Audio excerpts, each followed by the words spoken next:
பிரிவின் துயர். ஆழி எனும் மரக்கன் வந்து பல்லாயிரம் உயிர்களை கொண்டு சென்றான். ஏனோ தெரியவில்லை, என் நெஞ்சம் கனக்கிறது. எப்படி பாடுவேனும் துயரத்தை, எவ்வாறு கூறுவேனும் சோகத்தை, ஒன்றிரண்டா சொல்ல வார்த்தை இல்லை.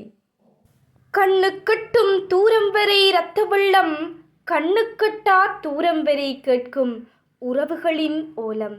கண் முன்னே காலன் வந்து நம் உறவுகளை கொண்டு சென்றும் காப்பாற்ற முடியாத பாவியானேன்.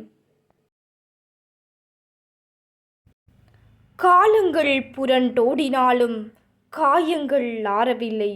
எம் காயத்திற்கு மருந்து போட யார் வருவார்? தனிமையிலே புலம்புகிறேன். இருக்கும் போது அருமை தெரியாது, இழந்த பின்புதான் தெரியும். கேளுங்கள் பிரிவின் துயரை.